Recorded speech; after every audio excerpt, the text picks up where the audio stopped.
Hello friends, thank you for joining me again today for Daily Art Adventure. Well, let's get official. Number 933, woohoo! Pretty close to 1,000. Final edit, I call it, on Girls Trio. Final edit is in quotation marks, simply because this stage, this phase of my painting process for many years, it was, in fact, the final layer.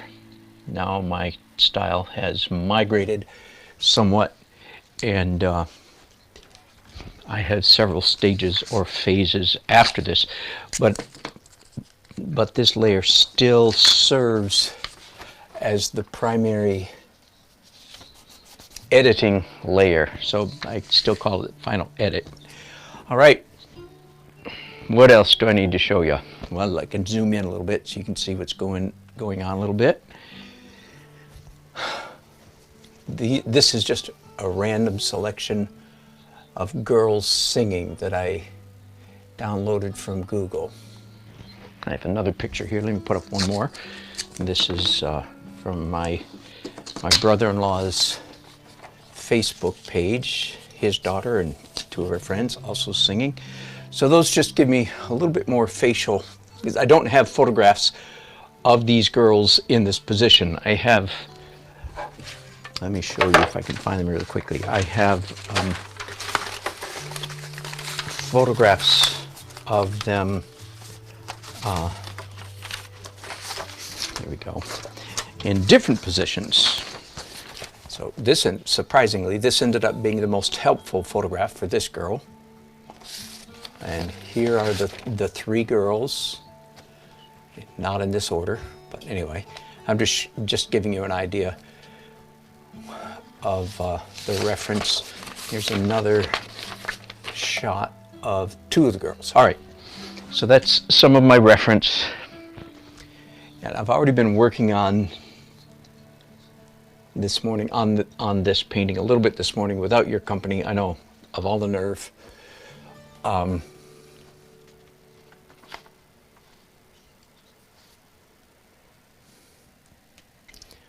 Partly because I'm in a very, I'm going to zoom in here. I want you guys to be able to watch me as closely as possible. First of all, I'll say, I think what I'm doing right at the moment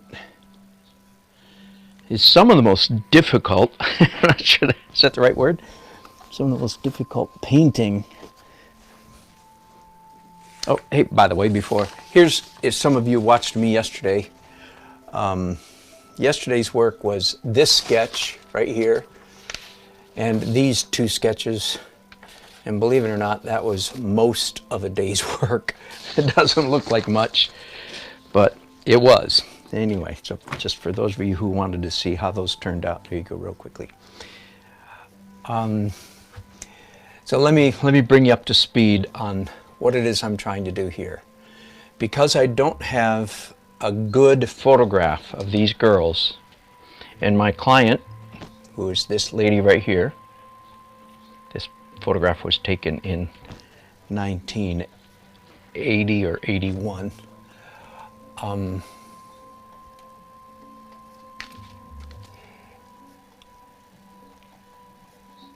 So I'm painting essentially a memory. So we are trying to skirt the edge of portraiture. I'm trying to avoid, actually the very best reference that I have is this sketch. You know what I should do? I should take that. Forgive me, I'm turning around. I'm gonna blow that, plus that one's covered with spatters of paint. I'm going to, hang on, forgive me here for a minute. I'm going to print that out, that sketch again.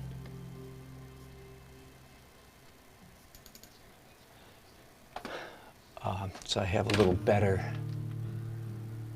reference. Bear with me. Copy in Photoshop, new, that means new document.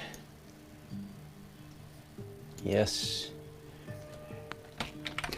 Command P for print. Whoops, cancel.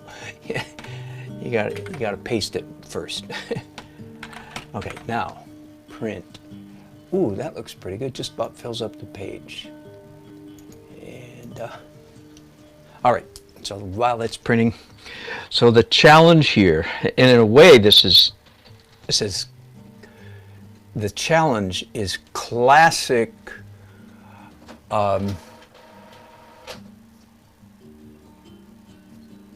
Abstract realist painting. I usually call it abstract realism. That's the style. That's a word that I use to describe my style of painting. I didn't make that term up. I heard it from several years ago from David Lefel. I think it's Lefel. Bonafide big dog painter. You can find him. Master painter. He calls his stuff abstract realism. And I'm, as you may know, you regulars know, I'm not one to what's the word? Borrow things from other people. I usually I'm one of those ornery folks who insists on making up his own stuff most of the time. That's my normal. But when it fits pretty perfectly, I said, oh yeah, I'll take that. So anyway, I call my style abstract realism, which, let me take those terms in reverse order.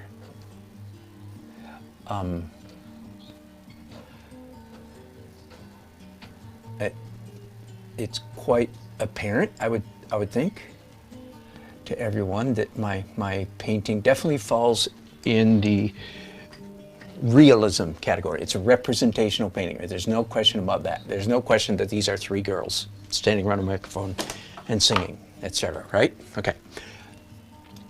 But it's also very clear to any thinking person, like, yeah, but why is it so messy? All right. And the reason is because I believe that the real secret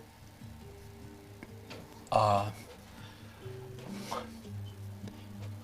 secret sauce for beauty in paintings does not rest primarily in the picture. It does rely somewhat on the picture, but not primarily on the picture.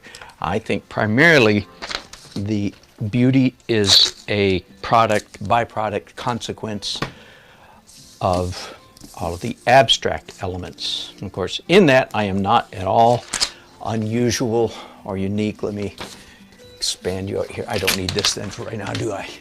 So there we go. That's just about. Now, once again, so this just gives me a very rough. I don't want to do that here. All right, back to the subject at hand, which I was calling abstract realism. So realism, that's easy. Abstract, that's not so easy.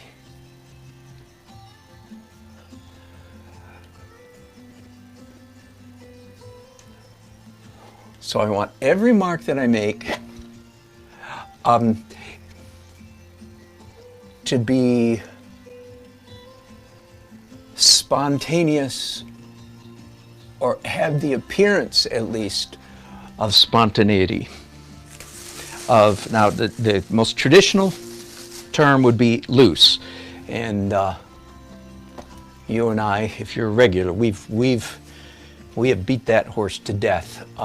Why I no longer use, or try to no longer use, the term loose brushstrokes, which again I did for years, and most art teachers do use the term loose brushstrokes, most professors, but I don't use it anymore because I've discovered, I think, unlocked a secret of the art world. That is that the term loose connotes inaccurate drawing to most students, to most early journey painters. I don't think they think this, but this is subconsciously. When they hear the term loose painting, it gets interpolated, it gets turned into inaccurate or drawing, loose drawing, right? So what would you think? If something's supposed to be loose drawing, then that would mean in some sense inaccurate. And that's why I don't want to use the term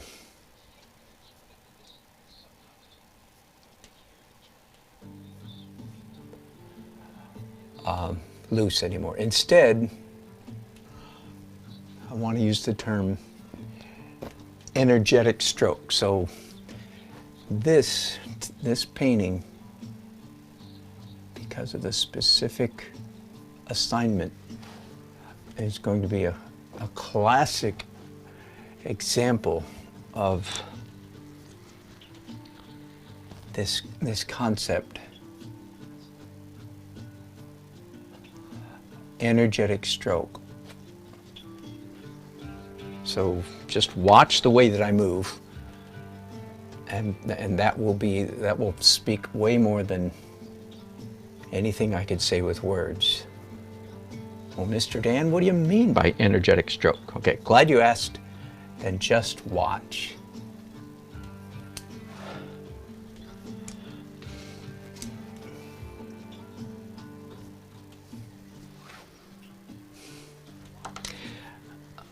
I'd say I've been working on these.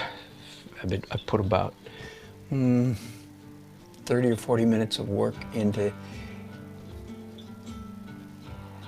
these faces already this morning. Just to give you how long I've been doing this, like these energetic strokes that you see me doing right now. How long I've been doing that? 30 or 40 minutes to get the effect. Now that does include, of course, all the underpainting. Doing a little bit on the rest of their anatomy here.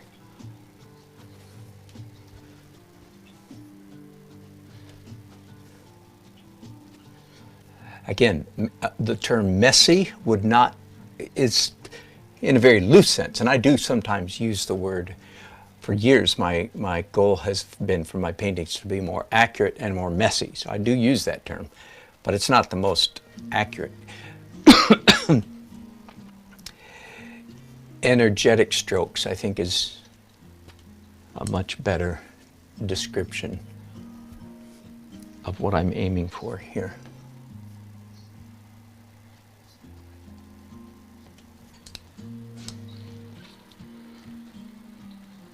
So I'm trying not to do, as perhaps you can tell, trying not to do much tongue painting. You see, like that stroke is supposed to define the backside of this girl's thumb, but I just let it go all the way down here. Now, I can change my mind, of course, and say, yeah, nice idea, just a little bit too much of it, and then perhaps I can break it right there. And now that's okay. Let me try to describe with other words, other language, besides energetic stroke, try to describe what it is I'm aiming for. Okay, ready? Here's another description. It would be that I would like I'd like them to look like faces, first of all. No surprise there, right? I would like them to look like young, teenage, attractive young ladies. No surprise there. But I would like the brush marks themselves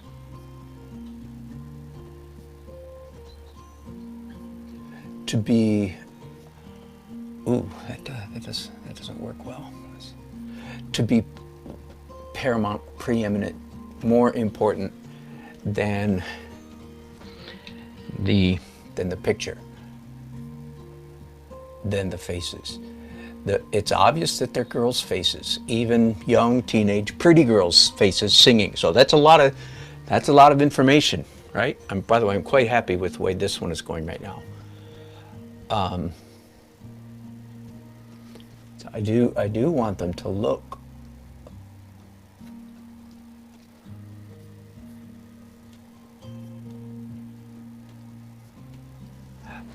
but even more important than faceness. 14-year-old girl singing faceness. Even more important than the picture is the strokes themselves. Here's another way I would like to describe that. I would especially, and it's hard for you guys seeing of course, this on your monitor. There's, goodness knows, there's no telling what you're seeing. I'm positive that it's not as good as what I'm seeing. I don't mean that I'm a better painter than. What I mean is I'm seeing way more detail than you are.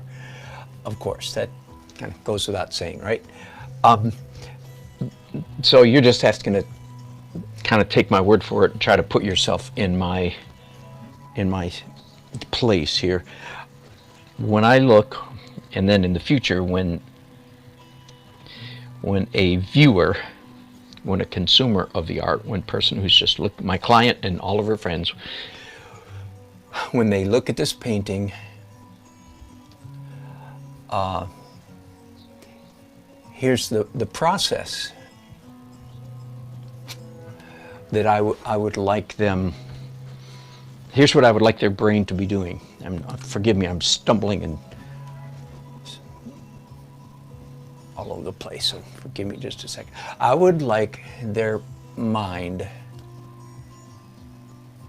to toggle back and forth quite quickly between, ooh, it's a face. Ooh, no, it's a brushstroke. Oh no, it's a face. Oh no, it's a brushstroke. Or more specifically, ooh, it's a mouth. Oh no, it's a brushstroke. Oh look, it's teeth. Oh no, it's a brushstroke. Do you hear me? That's, in my opinion, that's just a good description of what I consider to be good painting. And of course, you can hear in that I'm, as often, that means I'm not fitting in the world of realism, photorealism, hyperrealism, extreme realism, anything like that, tight realism, right? I'm more in the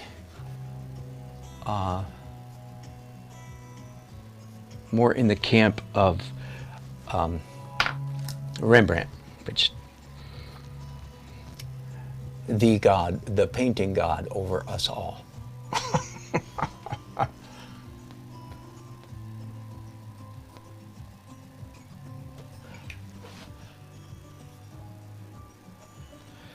So there's all through history, and including back in the days of Rembrandt, there were people back then doing tight renderings. I think of, I forget now, but I'm thinking of Dutch painting. So same country as Rembrandt, doing paintings of the cities, a city skyline. Not, that's the wrong word. City across the harbor. Anyway, and there's some very famous paintings, and I've got a picture in my mind, but I forget who it's by and what the name of it is. But you can imagine a 16th century, 1500s painting of Antwerp, say, or Amsterdam across the water, and the lines are very precise. You could tell the artist used a straight edge, and so on and so on and so forth. So even back in Rembrandt's day, there were people doing tight,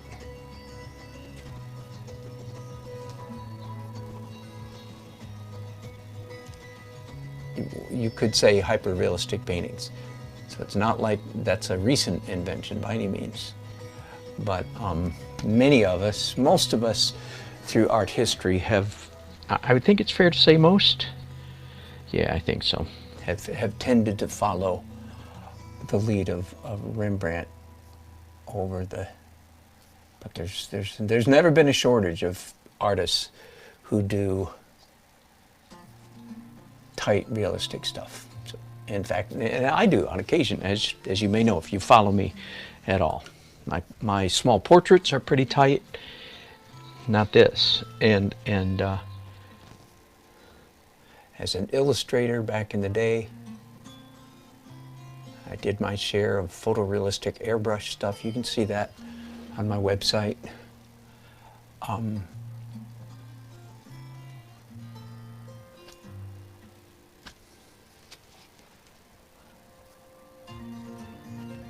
You can tell another word that perhaps you could use if you're trying to get a handle on, so what is it you're doing?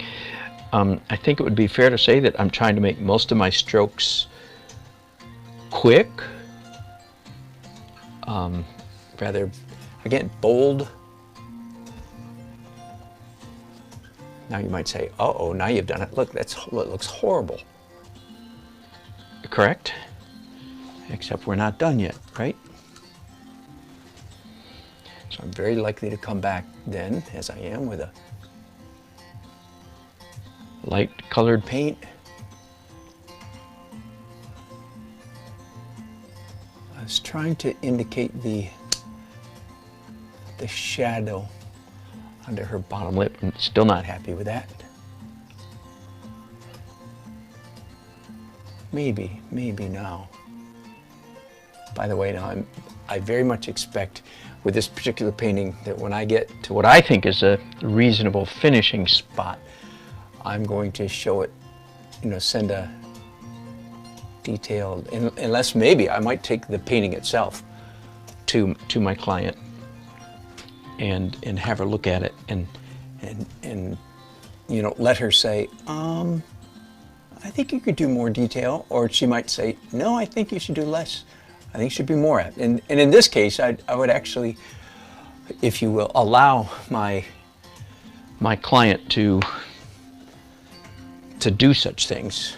I'm just okay with that, because there's a wide range of acceptability here. I'd be quite content.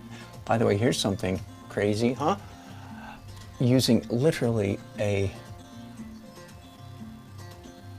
red watercolor pencil. Talk about crazy. Now, I do not call this a multimedia, mixed media painting. I call it an oil painting. I use some weird stuff. And you might wonder about the archival quality. No problem. That red pencil is going to get the glaze on top of it, and it's going to be varnished, and so on and so on and so forth. All right, I think I'm just about ready to leave the faces for a while.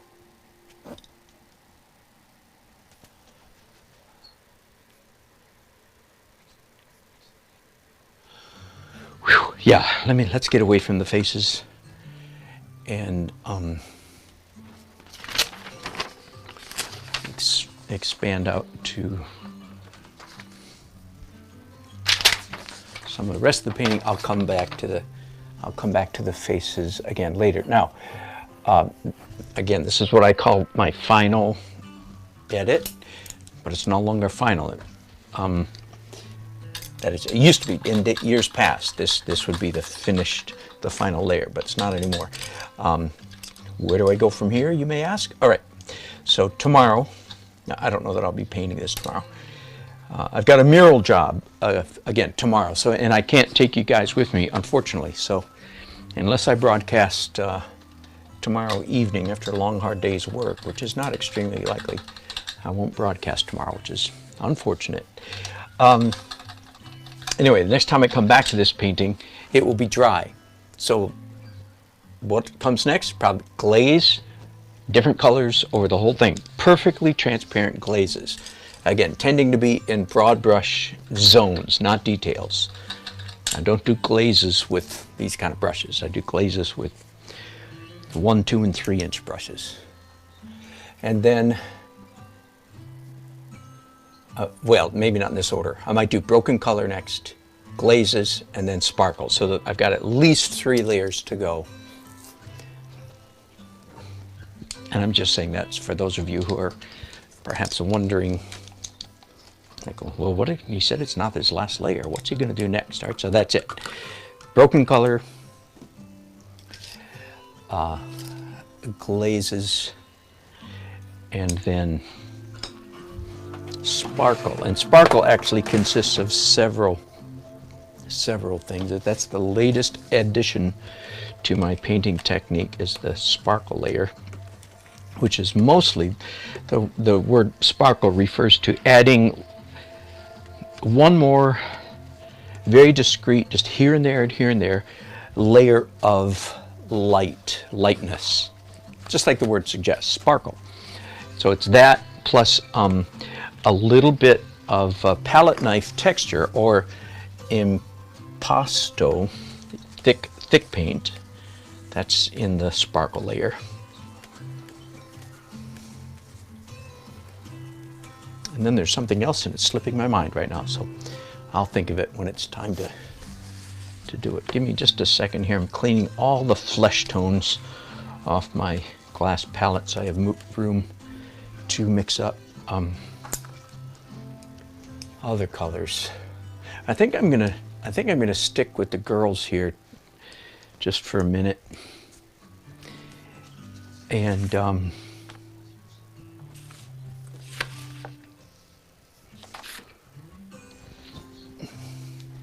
yeah, here we go. So this is Sheila. This is this girl. She's got reddish hair, so in here, photo, so I need to add red to her hair. And her dress in this photograph looks like a periwinkle blue, purplish blue.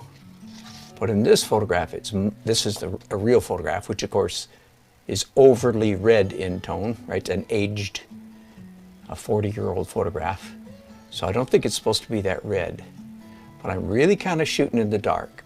But I'm going to go mostly by this. So anyway, it's got a purple cast, but it's way too dark. This is Vidette, the woman for whom I'm doing this painting. And here's her dress. I have two pictures of her dress, and it's got wife ruffled shoulders.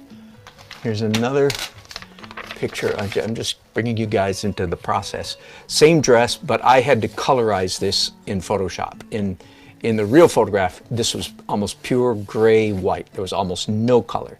And I really just made it pink to remind myself that the dress is pink. But I think that this is a more accurate reflection. So her dress needs to be lighter and white trim. Her dress needs to be pale purple, and it's got this real fine speckled texture, like an open weave, and it's got folds in it. This dress is, I don't know what that fabric is. I recognize it. It's scrunchy, and I think it's black. So that's closest to real. All right, so let me just put these pictures. Let's see, as long as this is dry, then I can stick tape to it.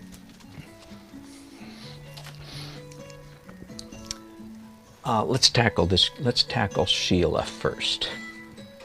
Let's tackle Sheila first. Poor Sheila. Doesn't even know what's coming. I'm trying to mix up a periwinkle blue.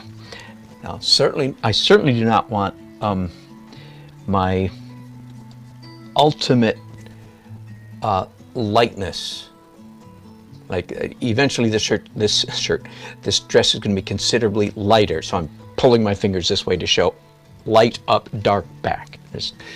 But I don't want the layer I'm about to do right now, I do not want it to go to terminal lightness. That is to say, if the finished lightness is supposed to be here, I want this layer to bring us to about here, halfway or so, right?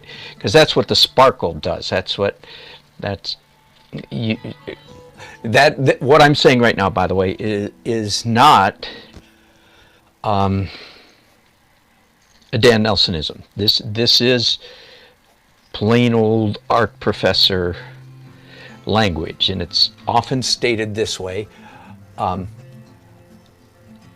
darks first, lights last. Okay, so if you take a good painting class sometime from somebody, you should hear something like, hey, let me say hi to you guys who are saying hi to me. Hey, Uncle, good to have you on board. And Lotus Petals, thank you for saying hi.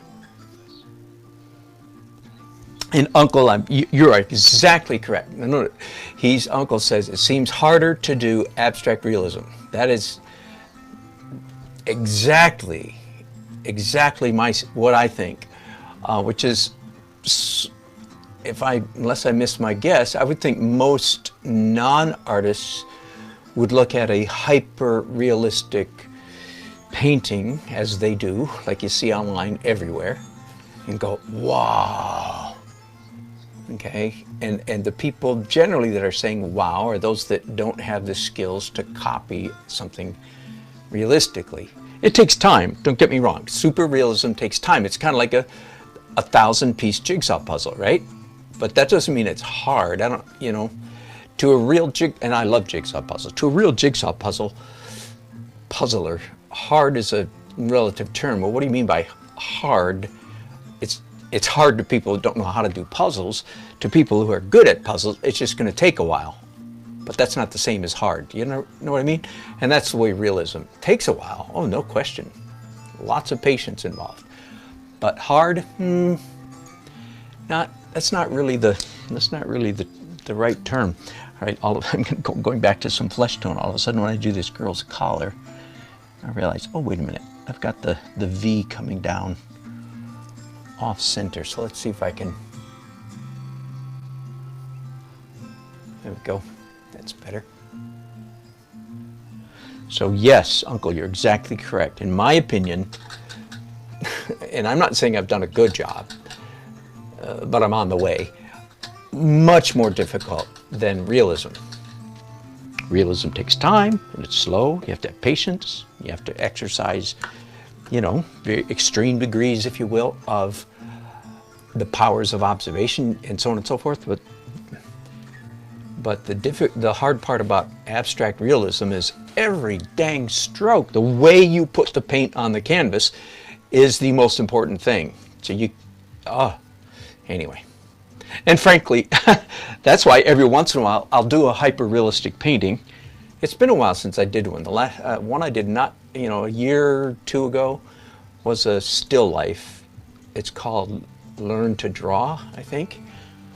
You can see that. By the way, my websites have been down for several weeks. Oh, it's a long story. Believe me, I'm aware of it. And I, several days ago now, last Friday, paid somebody a couple of $100. $300, 300 and some, yeah, to fix it for me. And they'll do it for a year. That's a year's subscription. Anyway, forgive me, my website has been down. Let me see what other chats. I got stuck at Uncle. Oh boy, and one of our friends from the East, thank you for your time. From Japan, all right. Oh my goodness. Oh, thank you. Very nice comment about preserving realism. And he or she from Japan is calling this realism, which in the broad sense of the word, I agree, and needs to be preserved for future generations. I have a very soft spot in my heart for Japan because I have a dear, dear brother whom I love desperately, who is Japanese. Make no mistake, he's my brother. Same dad, same mom. He's just as Caucasian as I am, but he's lived in Japan, no kidding, nonstop, for over 40 years. So he's about as Japanese as you can be. He can't speak English right anymore. That is true. Anyway, my brother Steve lives in Fukuoka, and I've not been there to visit him. That's on my bucket list. He and his precious wife Miko. Anyway, so very soft spot in my heart for Japan and the Japanese people. Isn't it funny how just having like one point of contact, in my case it's a brother who's lived there 40 years, creates such a sense of closeness, kinship, I don't know what the word is, affinity with the Japanese. So thank you so much for speaking up, my Japanese friend. Uncle says, what distance would you view the final painting? Oh, good. What a great question, Uncle. Okay. I think, and I think I've heard quotations, or, you know, I've heard somebody else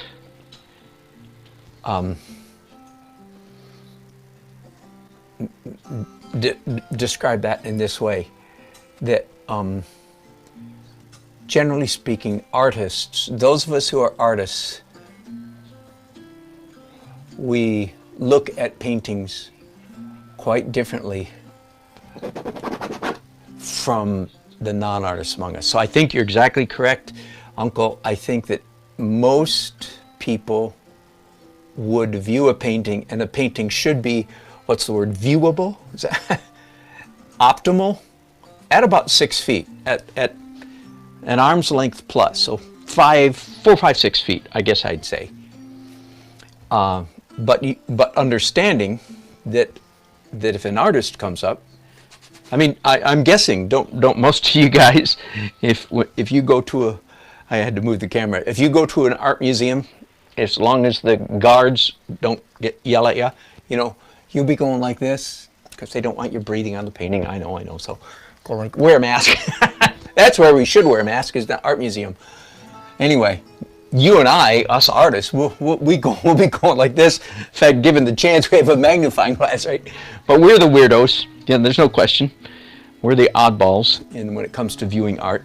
But I do think that most people, so as an artist, very good question, Uncle. I think for the general public, we're going to be finishing a painting so that it's, what's the word, perceivable, seeable, discernible, whatever the word is. So it's best interpreted from about 5 or 6 feet is what I think. And think about it. If it's in front of, if it's behind a sofa, you know, a couch, yeah, that's going to put you 5 feet away from the painting. So very good question. Hey Mark, good to have you on board. I'm glad I'm doing it early enough in the day so you can catch us. The use of shadows is very delicate. You should take your time with it. You're exactly correct. You're exactly. But I love what you say. My friend from Japan, sorry I can't read your name. Being careful, well, I showed you how I was doing it. Let me demonstrate how I was not doing it. Right? I know you guys don't know this, but this is a fine brush. This is my, am I on camera? Yeah, this is my tongue. This is the grip. This is the death control grip. And that's tongue painting, right? That's being careful with it. And that would be, and I do that, as you know, on my, when I'm doing a portrait this size, I do this. But that's not what this is, and honestly, I think that this is a superior art form. It's a more difficult art form, in my opinion. I think this is superior to the tongue painting, to realism. Let me see what else you guys are saying. Hey, Monique, nice to have you. Again, glad I'm early enough in the day. Mark says, currently trying to keep portraits within a landscape loose yet maintaining accurate. Oh, Mark, we're on the same journey, man. Hats off to you.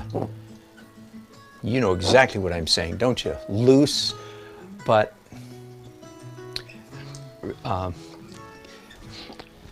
having a likeness. I am going to grab here a maul stick, except in this case, exactly just a long-handled brush. Do you see how fast I made that mark? Boom, as opposed to like that.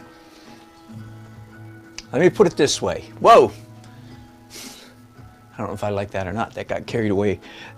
And that's okay. Do you see, I give myself, what's the word? I allow that degree of surprise, accident.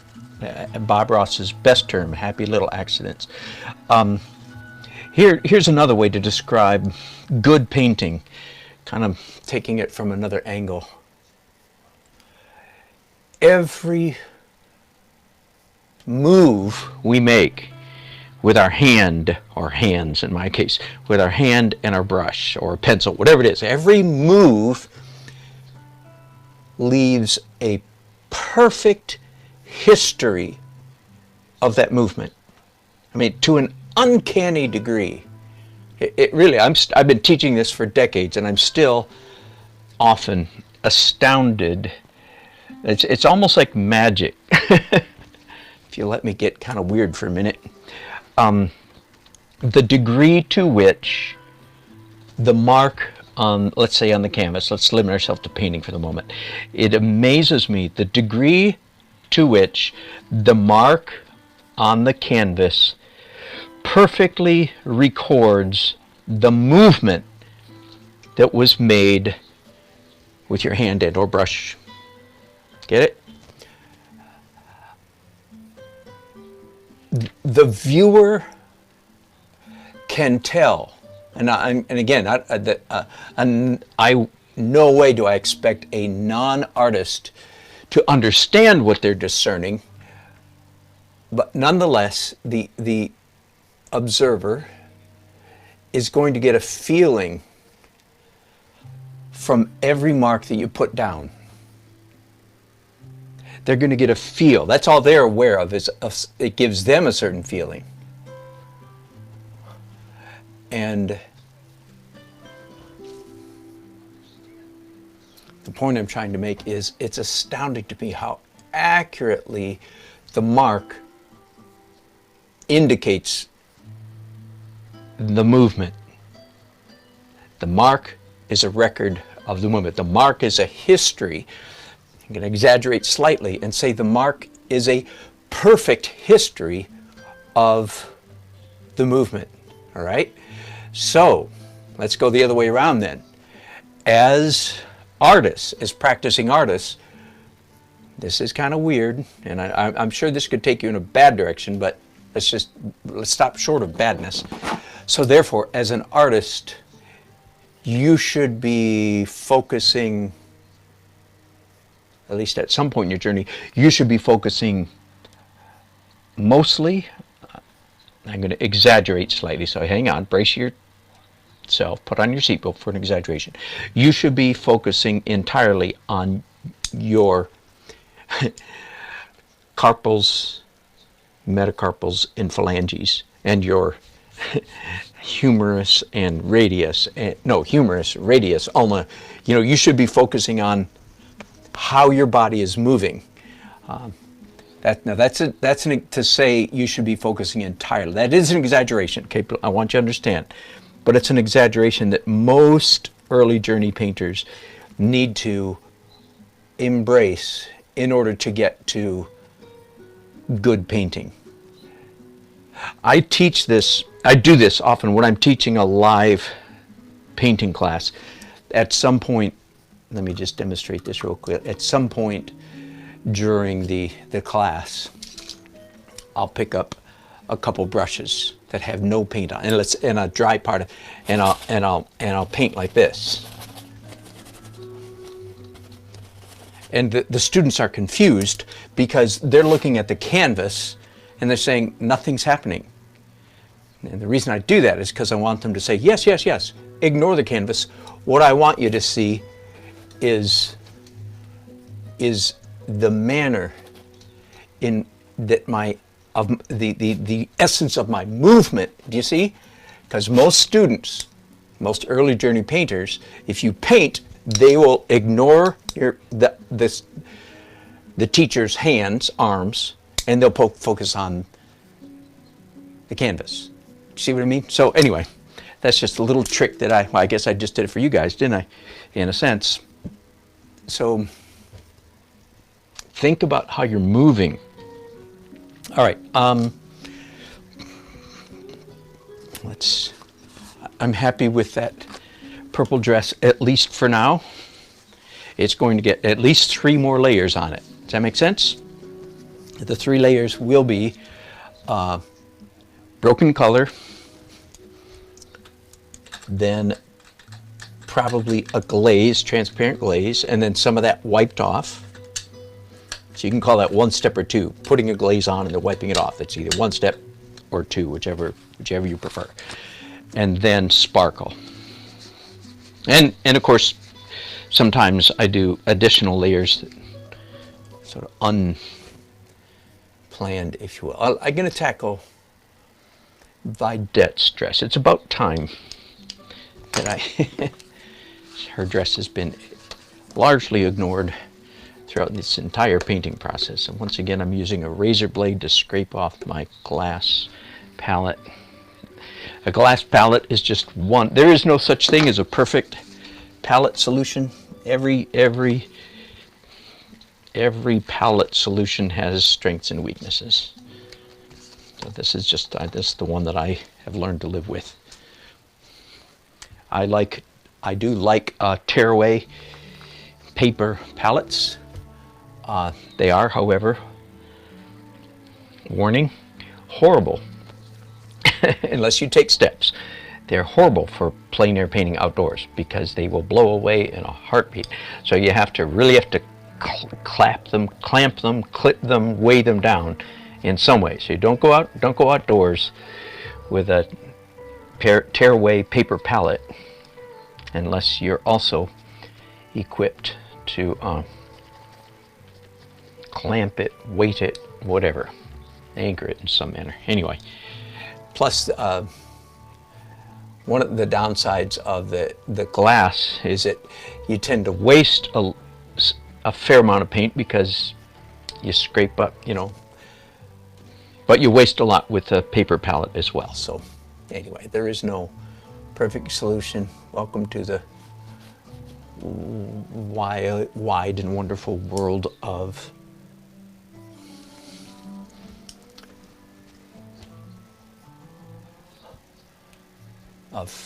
palette considerations.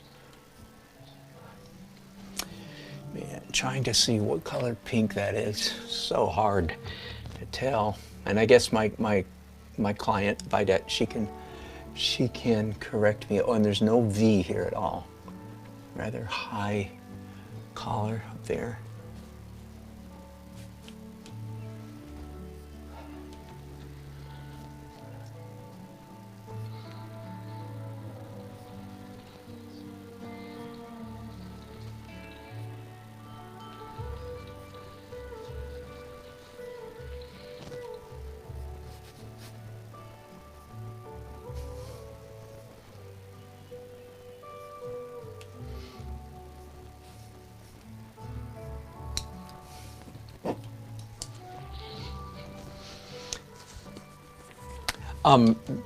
I've been doing a lot of this. Let me also give verbiage to something that is developed. It has become a conscious part of my painting process in the last couple of years, year and a half or so. That is, I make it a practice. It's not a rule. It's just a good idea that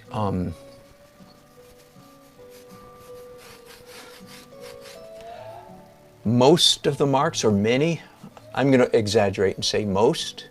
I could really exaggerate. Yeah, I'm going to really exaggerate.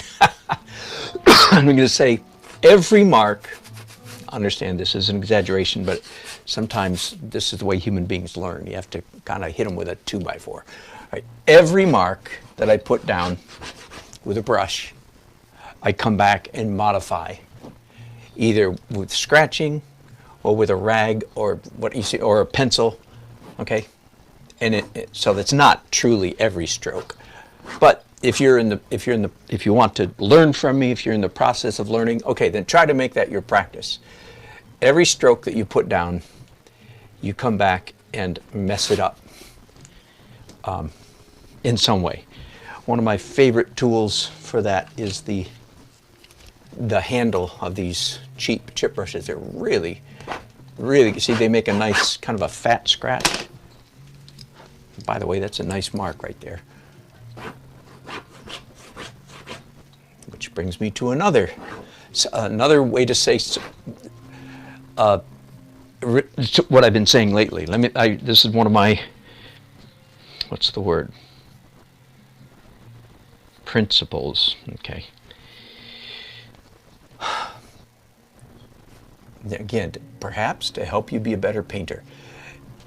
Every mark that is applied, because I understand, I'm talking about marks. Don't even say brush strokes, because that gets you thinking in the wrong part of your brain. Every mark that is made with boldness, speed, strength, courage, joie de vivre, joy of life, confidence. Do you hear? Every mark that is made with sprezzatura. I've talked about that a lot in the past, over the years. Not right now. Just look it up. Sprezzatura, Italian. Every mark that is made with joy, boldness, courage, strength, speed is a beautiful mark. Okay? Conversely, virtually every mark that is made, well, I'll get specific. Every mark that is made with timidity, insecurity, scaredy-catism, worry, lack of energy, lack of boldness, I don't have words, I'm just doing the negative, is an ugly mark. So, for instance, let me see if I can zoom in here for a second. See that mark right there? All I was doing was demonstrating what a nice scratch this kind of brush handle make, and I just went like that. After I made it, I went, whoa, doggone, that's nice. That's a great example. So again, I didn't really do it on purpose. My thinking was, well, after I do it, I'll smudge it out. Why does that look good? It has, you understand, that mark has and of course a whole bunch around it too, nothing to do with realism. Like what happened? Is there, did she tear her dress and she's got threads going out into this? I'm being absurd. Of course not. Same thing like with this pencil mark. Look at it, goes all the way down into her arm. Now I'll probably touch that up, but making it like that is so much different from making it like this. Am I on camera? Oh, barely not. Hang on. I was sorry, I was talking about this mark up here. See, I just went, and it went too long, went into her arm. Oh, I shouldn't have done that. It messed up her arm. No, good to do that. So much better than going like this. Behold the tongue. Do you see? If I made a mark like that, what is that? Timid, slow, overly fastidious, overly careful, and but ugly. Okay? Okay, the principle I'm trying to teach right now, every stroke made with confidence, boldness, strength, you could even say speed, yeah, ends up as an attractive, yea, even one could say beautiful mark. Now, I don't like that it's going into her arm. So I'm going to try to diminish it, but look what I am probably not going to do. I'm going to leave that little, can you see it? That little end of that mark right there? So our brain can tell that mark was made, is contiguous, so that's a single mark, even though now that I've painted on top of it. Did you see how I did that? Boom. By the way, most of these fast marks that I'm making are not premeditated. In fact, overthinking it would ruin it, right? Let me add that to my list. My ugly list. Every mark that is overthought is probably going to be an ugly mark. All right, so there you go. That's worth the price of admission right there, the last 5 minutes. How much did you guys pay to get in here anyway? How much? What's the going rate? Huh?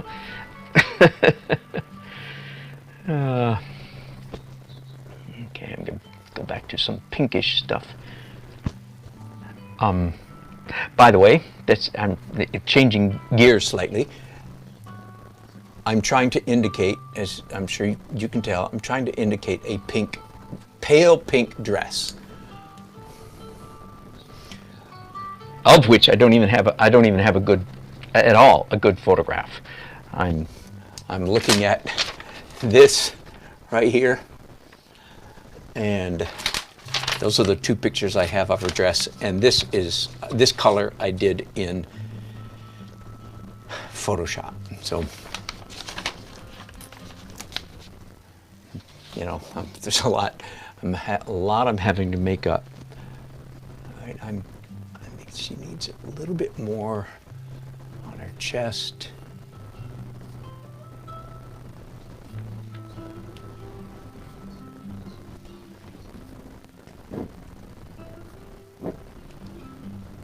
My practice has become, again, I'm going to state it in an exaggerated manner, because it usually takes exaggeration for a student to catch it. Every stroke that I make, I come back and modify. That's an exaggeration because it's not literally every stroke, but pretty darn close. Oh, and I was going to say, the pinkness of the dress, I'm trying to achieve, and of course this is already I believe the 9th or 10th layer in this painting. Okay, like all of this is 8 layers, 7 or 8 layers already, mostly acrylics, a little bit of oil on top. When I'm finished with this painting, it'll be 13 or 14 layers deep, and so I'm trying to achieve a wide range of pink tones. Right? And again, that is classic. That is not a Dan Nelsonism. That's plain, straight up art professor kind of language. And that doesn't even include what will come later, which is broken color, where I will come into this pink with some green, blue, green and blue especially, because that's opposite end of the color wheel. Green and blue inside the pink. Is that weird or what? Yep, very weird. I'm so glad I discovered just a few years ago. All right, now I've been away from the face for a while. There we go. That's better. There was part of the face that's growing on me in a negative sense. That is, I don't like that spot right there. So and again, for those of you who are perhaps students or students of mine, you observe not the mark that's left, but the manner, the way that I moved when I made the mark, which scared the pants off half of you. I made a mark, it went all the way across. Look at, I was trying to fix her bottom lip, and it went all the way from here. It went 3 people away.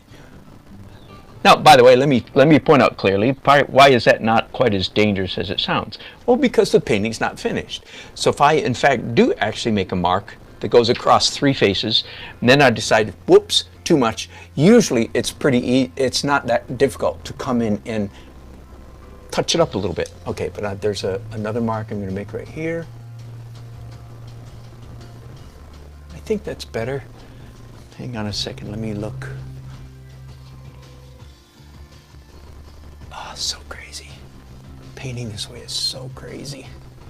I hope that's not sounding self-congratulatory. That's really not what I mean. I'm just thinking, I'm just being honest out loud with you, like, wow. No, it needs more light. So I've gotten back to her face just for a moment.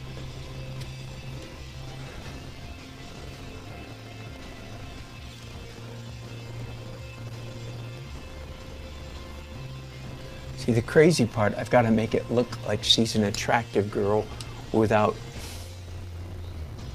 without getting tight. That's weird. Anyway, let's go back to the pink dress and do some of the white lacy stuff on it. So again, let me use the analogy. If light comes toward us, like lightness on the paint is like coming toward us, I'm going to put some lightness on her sleeves right now. And if eventually I want it to be this light, what I'm going to do on her sleeve right now is going to bring it halfway, maybe up to that. Does that make sense? Because I have layers to go.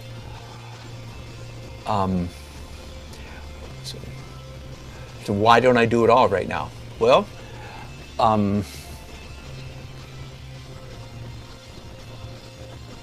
well, for one thing, to have one part of the painting, tiny part of the painting, finished when everything else is like 4 layers back is just, no, not a good idea. Bring the whole painting forward little by little. So at the moment, I'm working on the girls. Next thing will be, the background. But I don't even want, one part of the girls, like her sleeve, for instance, to be anywhere close to finished. It's going to get broken color, another glaze, and sparkle on it before it's finished.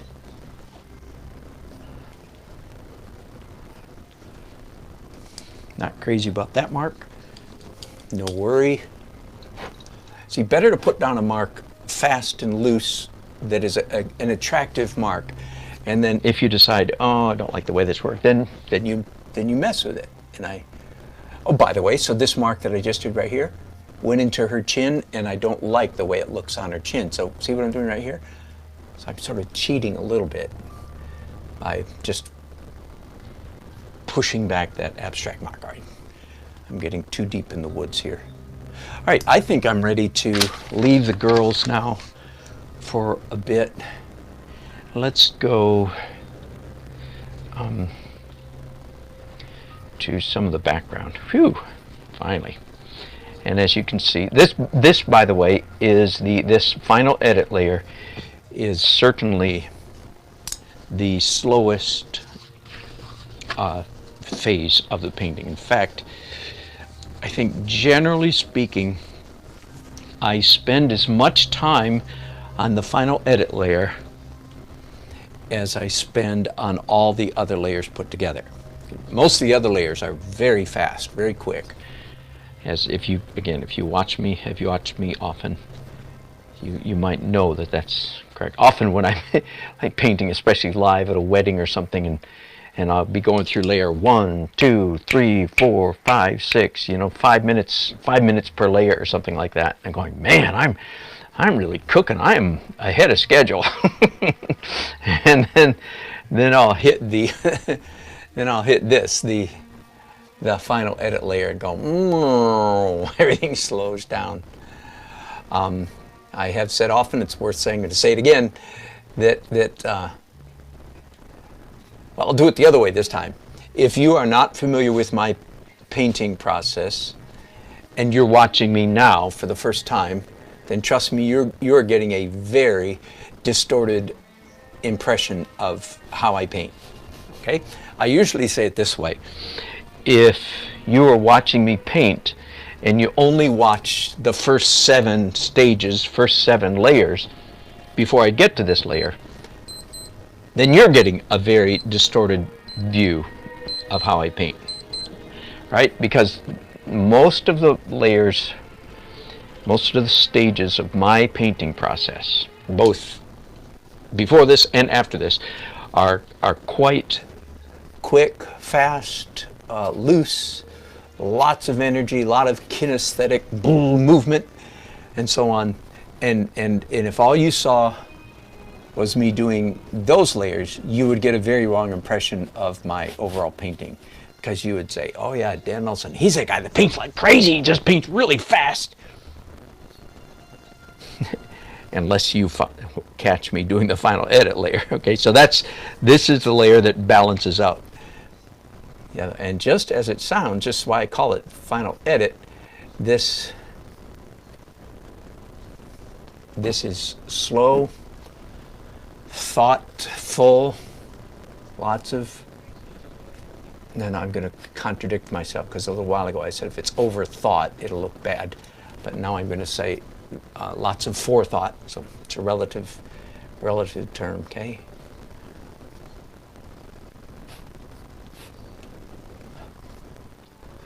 So at the moment I'm doing, let me see if there's any other comments I just need to talk to. Thanks, Mark. History of the perfect mark is a history of the movement. Thank you. The lady sitting over the letter E has a 5 o'clock shadow. Yes, she does. Here, let's see if we can correct that right now. That's funny. We weren't too worried about it, were we?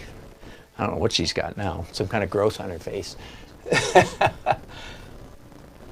Do I ever stand back a few feet while painting?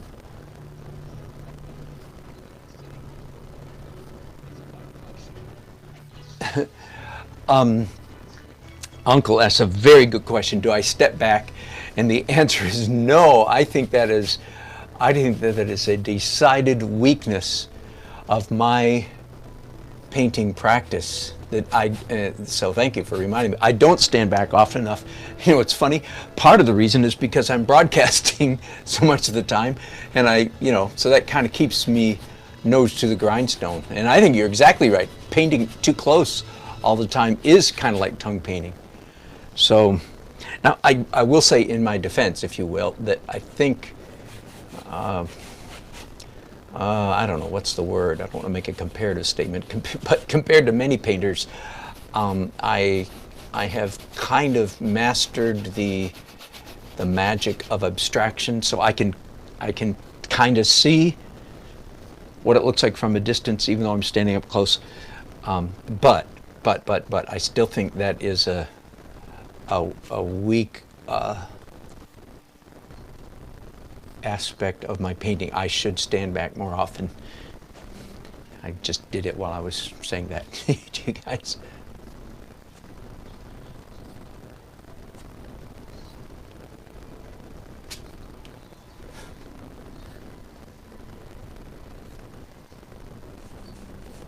You know, let's talk about this expression, the one that I don't like.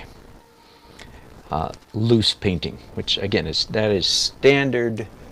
standard verbiage in the art world, probably for centuries, I don't know, but certainly in the last century, loose brushstroke. And I contend that it's not a good term because it's misleading to early journey painters. So I've tried to replace it with energetic stroke.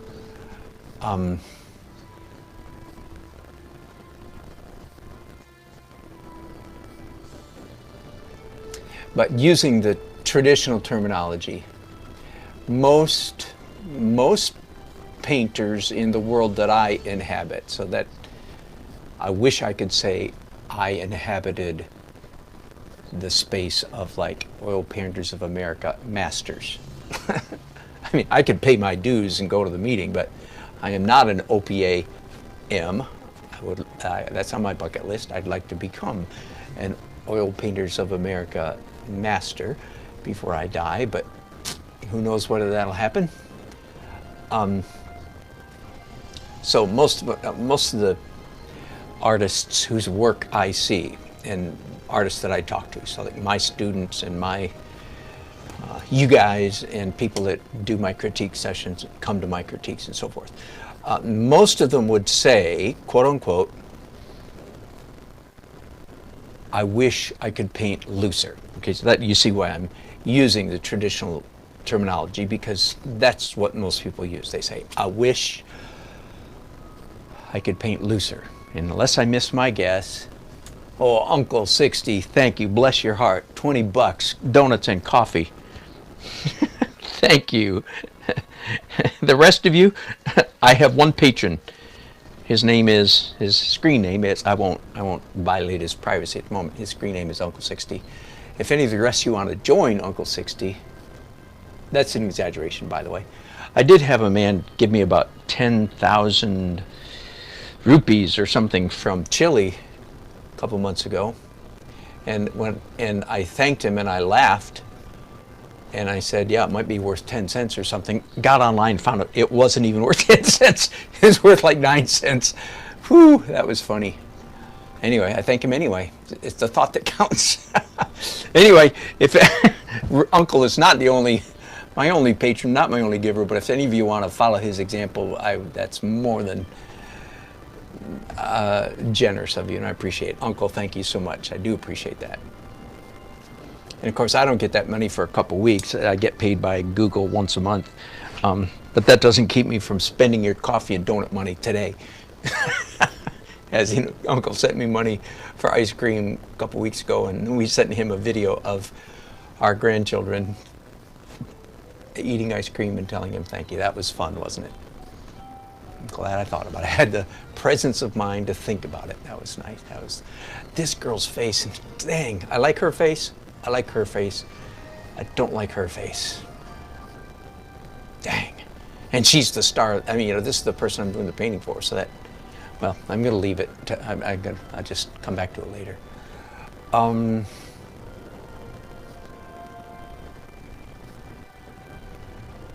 Okay, I'm going to change gears here. And goodness knows how long this broadcast goes on, right? You guys know. He's liable to drone on for half the day. Uncle, great tip, man. He said, Uncle says I like to stand back and shine a flashlight on the canvas. And I have a really nice flashlight that I bought myself for Christmas. It was a stocking stuffer to myself that my wife had happily put in my stocking. Okay, here's part of the story. My wife grew up in a family, they didn't do stockings, or they did stockings for like the little kids in the family. My family did stockings for everybody, and the stockings were usually the most creative, humorous, fun part of the gift giving process. So my wife has never really caught the vision for stockings. So so if I want anything in my stocking, I pretty much have to buy it myself. You know, we have a very happy marriage. You just learn. Some battles are not worth fighting, right? Anyway, oh boy, aren't you glad I shared that with you? That just made your day, didn't it? Anyway, so I gave myself a really nice flashlight, but it's been misplaced for the last week, so I'm rather dismayed. Anyway, Uncle, boy, was that a crazy detour. You never know what you're going to get here. I really apologize somewhat. Not terribly sincerely, but I apologize a little bit. Anyway, great idea. Stand back, and I've never done it, but I can imagine. I think I can see that. Here's a related, since we're sharing crazy things. This I do fairly often.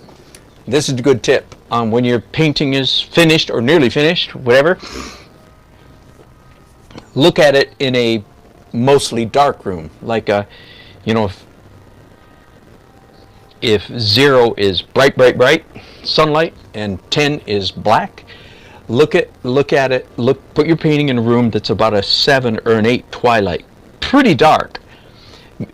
Because the colors will disappear and you'll see only values. And if the painting works, succeeds in very subdued lighting, then you probably have the values right. Many times you discover, ooh, like if the whole thing disappears in a twilight-ish, do you know what I mean by that? It's in a room with no lights on, but there's a room in the hallway that comes through the open door, that kind of thing. Or maybe there's a street light outside, whatever. That's what I mean by a dark room. Not pitch black, of course, but a twilight-ish room. Very, very, very helpful. And it sounds like Uncle's suggestion of shining a flashlight on it, a great addition to that trick. I'm going to try that. Uncle, thanks for passing that on.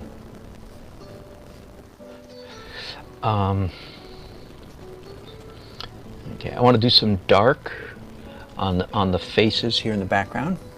This gives me a good opportunity to mention, by the way, I am violating now one of my most sacred rules. Okay, here's the rule. If you watch me very much at all, you'll hear me state this. Okay, it is: you get dark with transparents and light. That is, if you want any little part of your painting, big or little part of your painting, if you want any part of your painting to get darker, you make it darker by using a glaze, by using transparent color. If you want some part of your painting to be lighter, then of course you use opaque paint. All right. So that's the rule. Now, every rule can be broken. And I can tell you most of the time when and why a rule should be broken. And it's very simple. Every rule should be broken. I mean, can be broken and should be broken when there's a countervening, or when there's another rule that contradicts that one, and sometimes trumps it, if you will. It's like, oh no, so that's what I'm doing right now. The rule is, right now I'm working on all these faces. I want a little bit more dark detail in them. That is to say, I'm making the painting darker. The rule would say I should be using transparent paint, but in fact I'm not. I'm using opaque paint, applied very thinly, so the effect is translucent. Why am I breaking the rule? Here's why. Because I'm doing faces, and the rule, which is, if you want it dark, use transparent, is too blunt a tool for faces. When you do that on faces, it tends to be overdone. So I'm using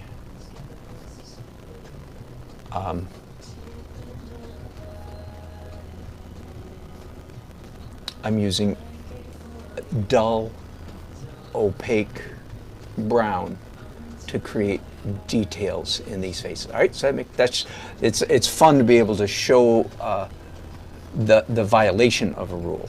Again, the rule being dark, transparent color. And now I'm doing dark with opaque color. So why? Because faces is one of the exceptions to that rule. Not always, but most of the time. While I'm at it, let's do a little bit in here.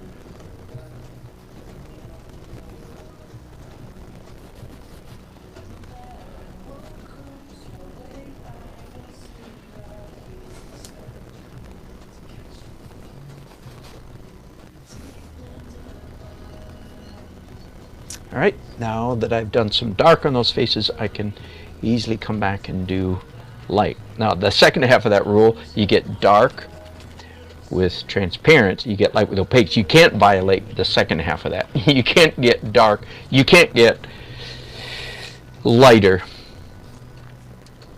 with transparent colors. It's impossible.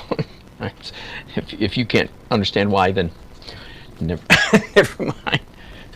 I'm going to verge on insulting. No, you cannot. It's impossible to get lighter with transparent colors. Transparent is like colored glass, and no matter what color the glass is, you might say, well, yellow, transparent yellow makes it lighter. Transparent yellow makes it darker if it's transparent, right? Piece of yellow glass in front of any color is going to make whatever's behind it darker. A yellowish darker, but darker nonetheless. Anyway, so there's no violating this rule, this half of the rule, if you will. If you want lighter, you have to use opaque. Bye, Uncle. Good to see ya. Hope I got a chance. Gotta go cut the grass. You go, man. I'm so old. I pay kids to cut my grass. I wonder if I'll ever cut the grass again. When I was a young man, I actually loved cutting the grass. It was it was a workout. I did aerobic mowing. This back in the day. I was a serious, pretty hardcore distance runner. And so I would literally run and cut the grass, much to the neighbors' amusement, of course.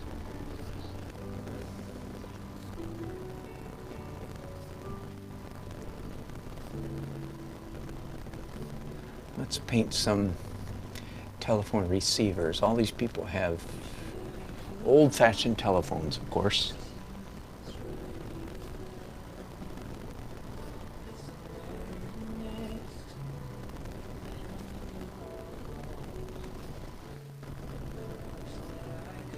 Yeah, that's looking better.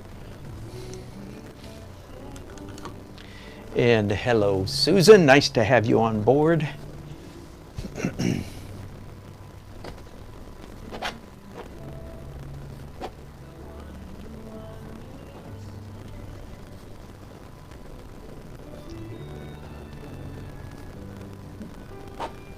just a thought as I'm making these crazy abstract craziness right now.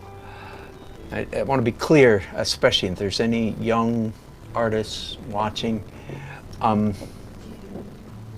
This is part of the magic, truly the transcendent, if I can use that word, wonder of being a human being and being artists, is that the nature of my marks, the marks that I, Dan Nelson, make, are as unique to me as my fingerprints. You can't, I mean, with a lot of study, you could be a forger, and you could, evidently some forgers can learn to have an exquisite skill at imitating, but okay, that's ridiculous. Generally speaking, you cannot make my marks, and I can't make yours. You can't make marks like me, and I can't make marks like yours. So it's you know, don't try to make marks like me. Make marks like you, like yourself. And that is truly part of the magic and the beauty of the whole art world. I do a lot of critiquing. Perhaps you know, I've been doing online critique, by the way, since coronavirus started a couple months ago. I've done now 4 months, I think. It's not open to the public yet, so maybe it will be eventually. Anyway, I do online Zoom live critique calls. If you're interested in participating in that, please just send me a chat. Say, hey, I want to be a part of that, okay? Eventually that will be a paid subscription proposition. Right now it's not. But anyway, I do a lot of critiquing. And the reason I brought it up is because I want you to know, just from my perspective, being the professional, if you will, critiquer, being the big dog, head cheese, whatever, head cheese, that's never mind. There is a product called head cheese. That's not what I'm talking about. Head honcho. That when I look at somebody else's painting, no matter how good or, if you will, how bad, oh, look at this, a little bit of death control grip right there. And by the way, that's okay because it brings variety to my strokes, to my marks. Like it so much, I'm going to do it again.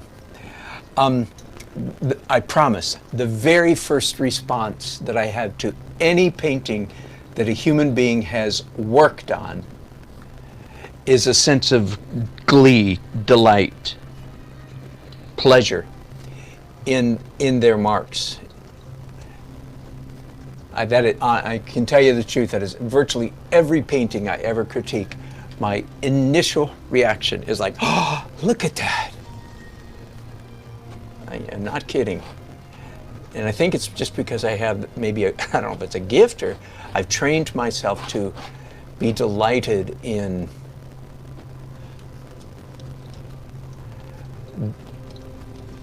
this,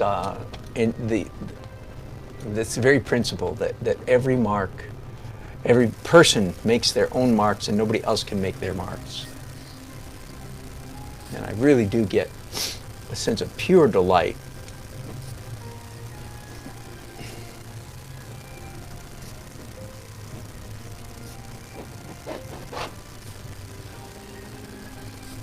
I'm doing a bunch of pencil. I didn't expect I was going to do that, but here I am. At the end of a pencil stage or phase like right now, I'm very likely to end up with too much pencil in my painting. But not to worry, the painting's not finished, right?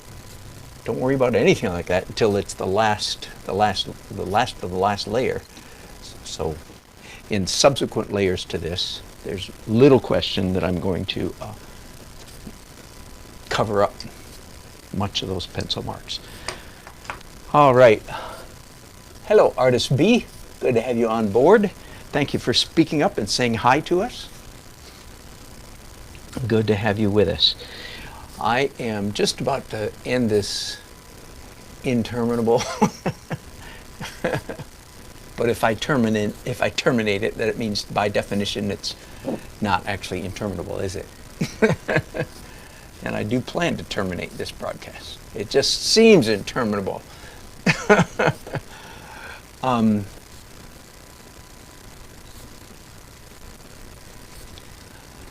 in a little while. I'm just, as Uncle suggested I do, need to stand back from it for a while. A little bit more than just 1 second.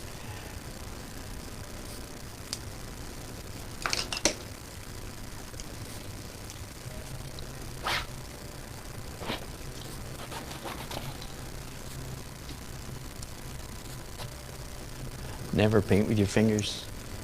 Or I say that every time I paint with my fingers.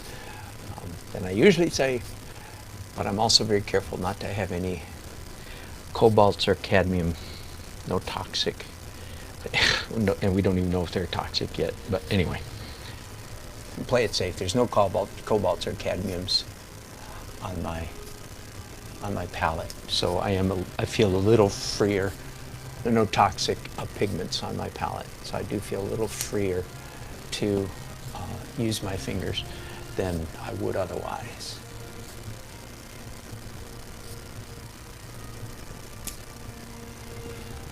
I talked last week when I was doing the rough sketches for this.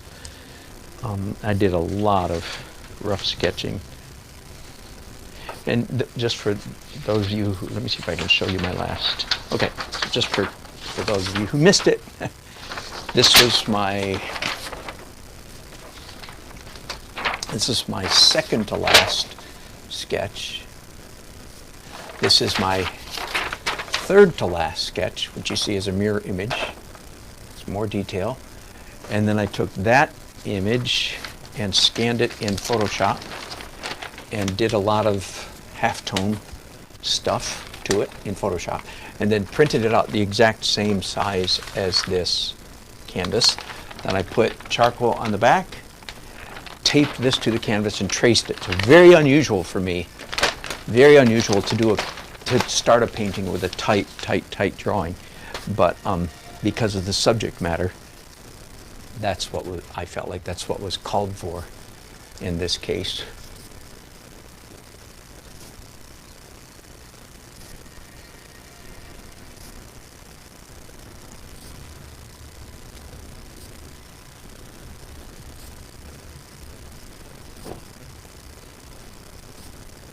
That's a nice mark.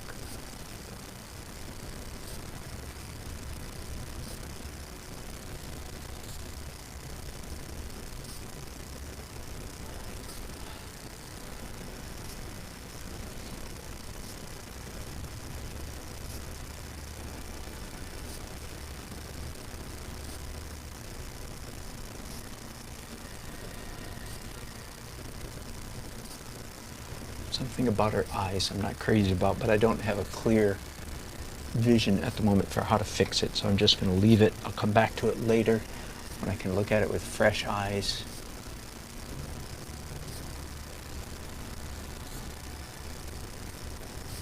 The scene here, I'm assuming most of you recognize. I'm painting this woman's memory. She's the client, the person for whom I'm doing this painting. And this is her memory of 1981 when she and two of her friends sang at a television fundraiser, telethon we call it here in America typically, fundraiser for some charity, I don't know if it was muscular dystrophy or something like that. Anyway, so of course she and I went through a long process of working out the rough sketch. The rough sketches, until I got to the point where she was satisfied for me to start working on the final painting.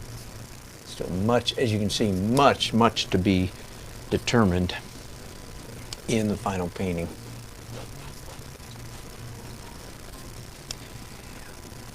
But anyway, yeah, it's a telethon is the subject matter here.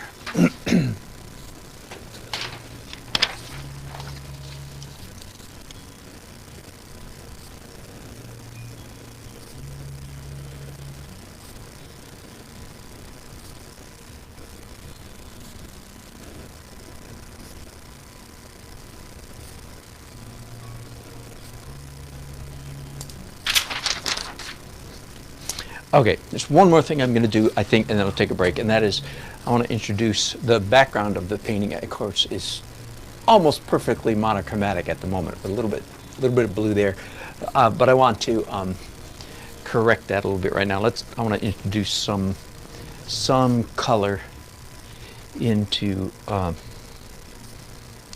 the background, and blue in particular, because that's the complement of what's there right now. So right now the whole background is an orangish brown, right? Yellow, orange, brown. And so and there's already a hint of blue on this woman's dress.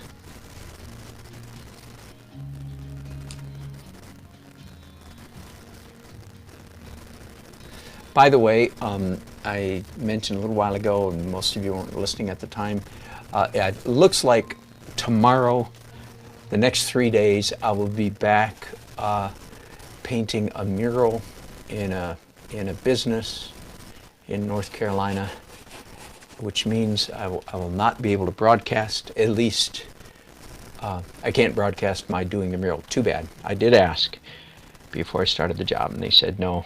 So unfortunately, I probably won't be broadcasting the next 3 days, which is a large part of what has set me back in my broadcasting so much in the last month, is that I've been doing this particular mural. This will be the third. They started out with a project, and then they liked it so well they enlarged it once, and then they liked it so well that they enlarged it twice. So this is my third go back on this, which I'm delighted with because I'm being paid. So that's a big part of being an artist, is you really like to get paid. I sometimes describe the difference between being an illustrator and a fine artist is when you're a fine artist, you don't get paid. When you're an illustrator, you get paid sometimes. Anyway, I'm being facetious, but there's a grain of truth there. You can figure out where that grain is, probably. Anyway, so I'm very, very happy for the work, but I will be disappointed that I can't broadcast for the next couple of days unless I do it in the evening, which means after a long, hard day of, which I paint like a crazy man when I'm on, when I'm on location there. I work hard and fast. All of a sudden, I just saw something here. So I'm still doing colors out here, and it just suddenly dawned on me. There's a hint of green in here. That's probably what prompted this thought. But it dawned on me, oh, you know what? A subtle undertone of green, I think, would actually look quite nice on this plane here. That brush is way too small. There we go.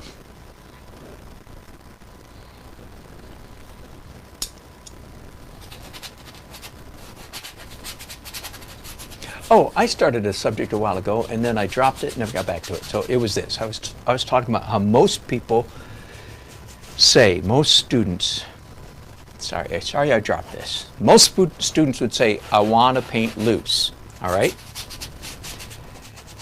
But most students get stuck there. They get stuck in, I want to paint loose, and they don't get loose. Okay, I have a half-baked theory. All of my theories are half-baked, so I invite you to bake it with me. I have a half-baked theory that the reason people say they want to get loose is partly because they've heard everybody else say that. So they're now they really believe it, they really mean it, but to some degree they're parroting what they've heard others say, all right? And they know that they ought to want to get loose. Does that make sense?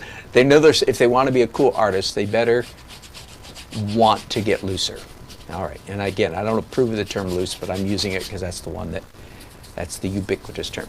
All right, and here's my theory, is that most people say they want to get loose, but they don't quite really believe it because they're not fully persuaded why loose is better.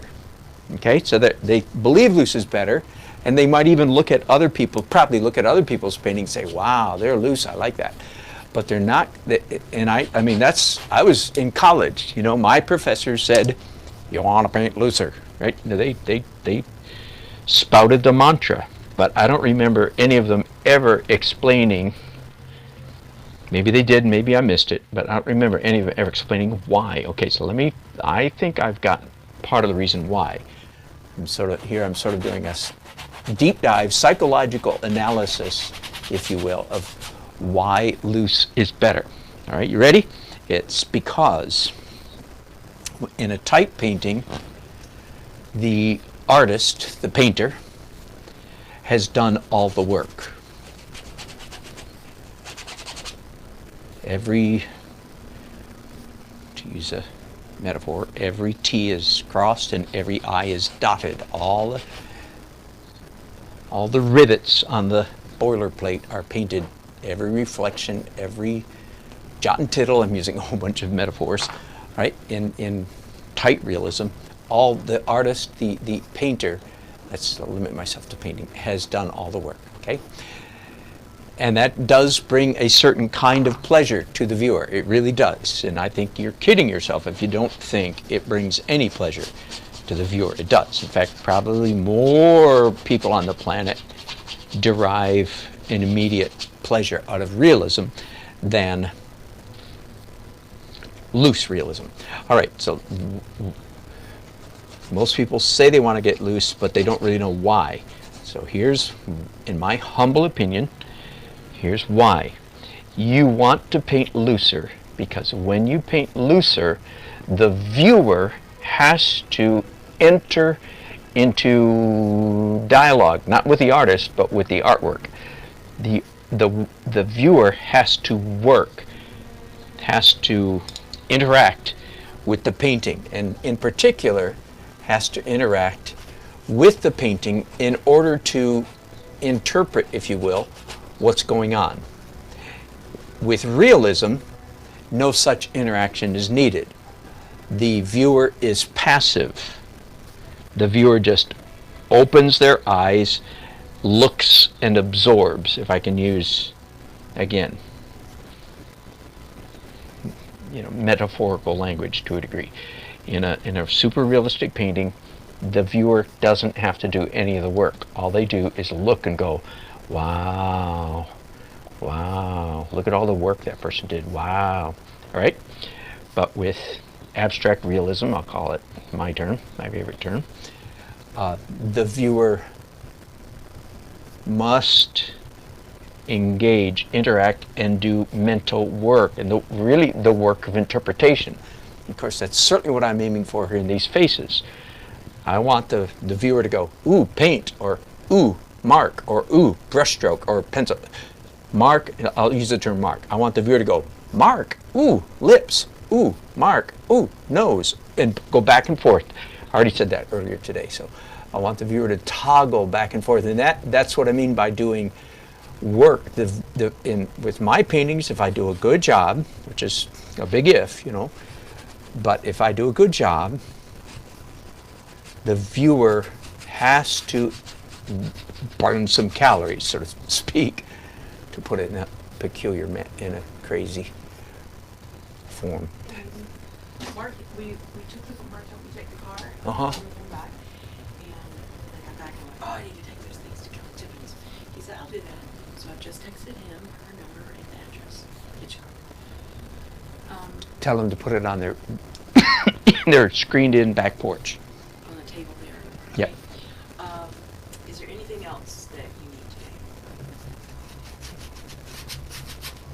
Not that I can think of. Thanks. I was going to tell you about. I'm broadcasting, Okay. I look forward to. That's right. I'll come down. I'm about to finish. Thanks. And I really am about to finish.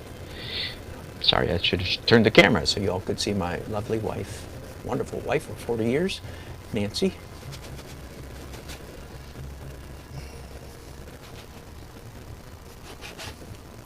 Anyway, so let me finish that up. So why is that better? Why is it better if the viewer has to engage, work?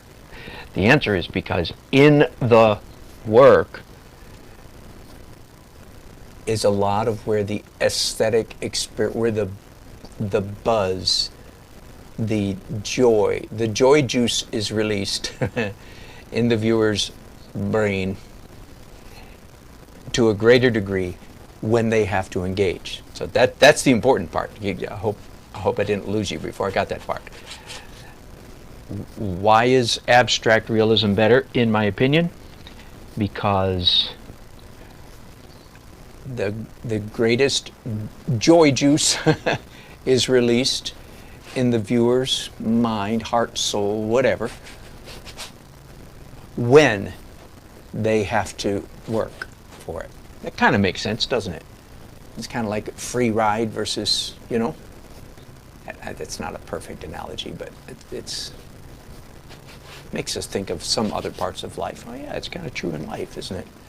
Anyway, so there you go. So that's why you want to paint loose, because that's where beauty is, to use another term.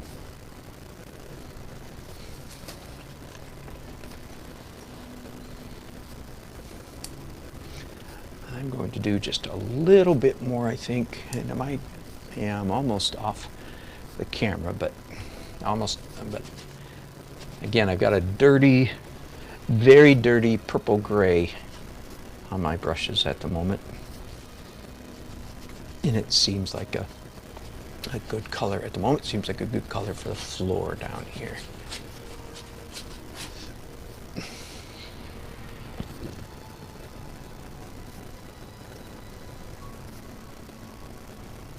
This man, the MC here, man with a microphone, I do have a photograph of him. He is the actual newscaster for, you know, News Channel 12. There's the 2 of the number 12. You can see peeking out back there. Again, all of that worked out, of course, in the